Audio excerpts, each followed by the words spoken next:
உலகின் மிக பெரிய வழிபாட்டு தலமான அங்கோர்வாட் கோவிலை 12ஆம் நூற்றாண்டிலே கட்டினான் 2ஆம் சூரியவர்மன். இறைவன் விஷ்ணுவிற்காக கட்டப்பட்ட இக்கோவில் காலப்போக்கில் புத்தர் கோவிலாக மாறி நிற்கிறது. நீண்ட காதுகளோடும் உயர்ந்த கொண்டைகளோடும் புத்தரை போன்ற தோற்றத்தில் இங்கு காட்சியளிக்கிறார் மகாவிஷ்ணு. சுமார் 5000 ஏக்கர் பரப்பளவில் எந்த ஒரு அதிநவீன தொழில்நுட்பமும் இல்லாத காலகட்டத்தில் வெறும் 27 ஆண்டுகளில் கட்டி முடிக்கப்பட்டது இந்த கோவில். இதன் வெளிச்சுவர் மட்டும் சுமார் 1300 மீட்டர் நீளமும் 1500 மீட்டர் அகலமும் என்றால் அதன் பிரம்மாண்டத்தை நீங்களே கற்பனை செய்து பாருங்கள். இன்றைய காலகட்டத்தில் இப்படி ஒரு கோவிலை கட்ட வேண்டுமானால் சுமார் 300 ஆண்டுகள் தேவைப்படும் என்று கூறுகிறார்கள் பொறியாளர்கள்.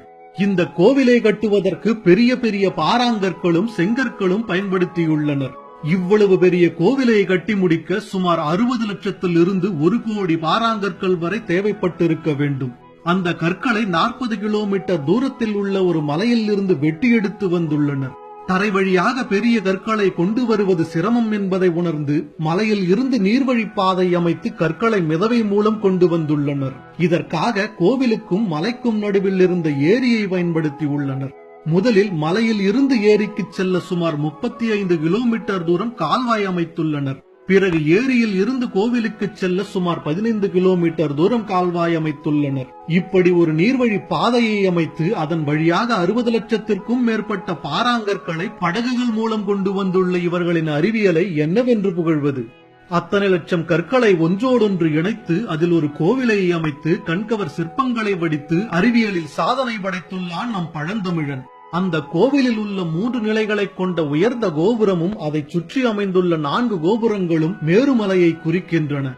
அங்குள்ள சுவர்களில் அப்சரஸ் என்னும் தேவமங்கையரின் தோற்றத்தை ஆங்காங்கே காணலாம். இங்கு கிட்டத்தட்ட 2000 அப்சரஸ் சிற்பங்கள் உள்ளதாம். அது மட்டும் இல்லாமல் ராமாயணம் மற்றும் மகாபாரதத்தின் காட்சிகள், தேவர்களும் அசுரர்களும் பார்க்கடலை கடையும் காட்சிகள், சூரியவர்மன் எதிரி நாடுகளோடு போரிடும் காட்சிகள், சொர்க்கம் மற்றும் நகரம் பற்றிய விளக்கங்கள் என காண்பவரை ஈர்க்கும் சிற்பங்கள் பல உண்டு. அது மட்டுமா, தமிழ் கடவுளான நமது முப்பாட்டன் முருகன் மயில் மேல் அமர்ந்திருப்பது போன்ற சிற்பமும் 8 கைகளுடன் கூடிய 15 அடி உயர விஷ்ணு சிலையும் இங்கே காணப்படுகிறது. 14ஆம் நூற்றாண்டுக்கு பின் தாய்லாந்து, வியட்நாம், சியாம் போன்ற நாடுகள் கம்போடியாவை தாக்கியதால் அந்நாட்டு மக்கள் பசியிலும் பட்டினியிலும் வாடி இறந்து போனார்கள். ஆகையால் அங்கோர்வாட் கோவில் தன் சிறப்புகளை இழந்து காடுகளுக்குள் மறைந்து போனது. பல 100 ஆண்டுகளாய் காடுகளிலே காணாமல் போயிருந்த அங்கோர்வாட் ஆலயங்களை மீண்டும் வெளிச்சத்திற்கு கொண்டு வந்த பெருமை மேற்கத்தியரான ஹென்றி மோகட் என்பவரையே சாரும். இவர் கடந்த 1860ஆம் ஆண்டில் இந்த கோவிலை காட்டில் கண்டுபிடித்தார். அதன் பின்னர் தான் இந்த கோவில் மீண்டும் சீரமைக்கப்பட்டு சுற்றுலா தலமாக மாற்றப்பட்டது. தமிழர்களின் சிற்பக்கலைக்கு சிறந்த எடுத்துக்காட்டாக விளங்கும் இக்கோவிலை உலக பண்பாட்டு சின்னமாக அறிவித்தது யுனெஸ்கோ அமைப்பு. அது மட்டுமா, உலகின் 8வது அதிசயமாகவும் இந்த கோயில் புகழப்படுகிறது.